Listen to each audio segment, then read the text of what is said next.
Halo semuanya, selamat datang. Hari ini kita bakal bedah satu surah yang, meskipun pendek, tapi maknanya itu dalam banget. Namanya surah Al-Bayyinah, yang artinya bukti yang nyata. Coba deh kita bayangin bareng-bareng. Pernah nggak sih ngerasa nunggu sesuatu, nunggu jawaban, nunggu kepastian, terus tiba-tiba, jreng, kejelasan yang kita tunggu-tunggu itu datang. Nah, perasaan itulah yang jadi pintu masuk kita ke surah ini. Oke, jadi ini dia gambaran besar pembahasan kita.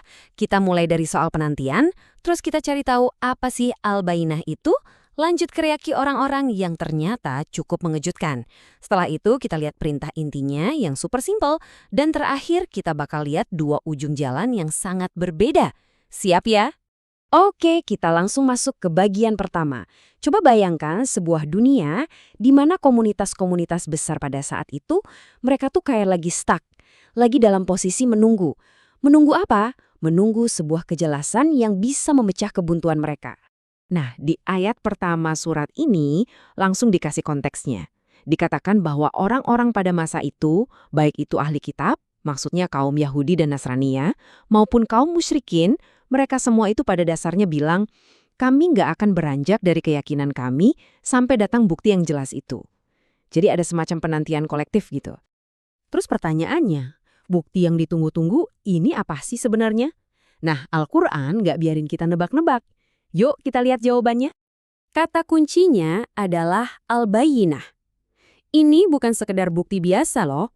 Al-Bayyinah itu artinya kebenaran yang jelas banget. Yang saking jelasnya, dia bisa jadi pemisah. Kayak lampu sorot di ruangan gelap. Langsung kelihatan mana yang benar, mana yang salah. Nggak ada lagi tuh yang namanya abu-abu. Yang bikin ini menarik, bukti nyata itu ternyata bukan sesuatu yang abstrak, bukan cuma ide. Surah ini ngejelasin kalau Al-Bayyinah itu datang dalam satu paket lengkap. Isinya apa aja? Pertama, ada seorang Rasul dari Allah, yaitu Nabi Muhammad. Kedua, beliau membawa lembaran-lembaran yang suci, yaitu Al-Quran. Dan ketiga, di dalam Al-Quran itu ada hukum-hukum yang lurus. Jadi, ini paket komplit, pembawa pesan, pesan itu sendiri, dan isi pesannya. Nah, di sini ceritanya mulai ada plot twist-nya nih. Logikanya kan kalau ada bukti yang super jelas, orang-orang bakal bersatu dong. Oh, ini dia jawabannya gitu. Tapi surah ini justru nunjukin hal sebaliknya. Kejelasan itu malah jadi pemicu perpecahan. Aneh kan?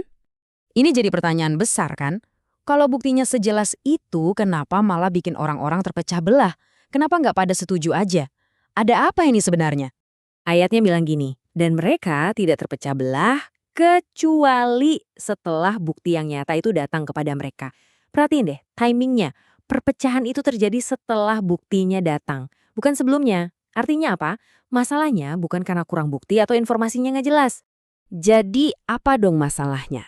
Nah, ini dia pelajaran penting tentang sifat manusia. Ternyata masalahnya bukan di pesannya, tapi di orang yang menerima pesan itu. Para ahli tafsir ngejelasin kalau perpecahan itu muncul karena penyakit hati. Penyakit kayak iri, dengki, sombong. Perasaan-perasaan inilah yang bikin kebenaran sejelas apapun jadi mental. Oke, kita udah lihat reaksi orang-orang. Sekarang yuk kita fokus ke pesannya itu sendiri. Di tengah semua perdebatan dan perpecahan itu, sebenarnya apa sih inti ajaran yang dibawa sama bukti nyata ini? Jawabannya ternyata simple banget. Inti ajarannya itu cuma 3 hal ini. Pertama, sembah Allah dengan tulus, dengan ikhlas. Kedua, dirikan sholat, jaga koneksi kita sama yang di atas. Dan ketiga, tunaikan zakat, jaga hubungan baik kita sama sesama manusia. Simple kan? Tapi dalam banget maknanya. Nah, 3 pilar inilah yang disebut dalam surah ini sebagai dinul qoyimah, atau agama yang lurus, agama yang kokoh dan benar. Gak ada yang ribet, gak ada yang disembunyiin. Pesannya tuh jelas, to the point, dan bisa dipahami siapa aja. Sekarang, kita sampai di bagian penutup surah ini. Dan di sini, gambarannya jadi sangat kontras, hitam putih.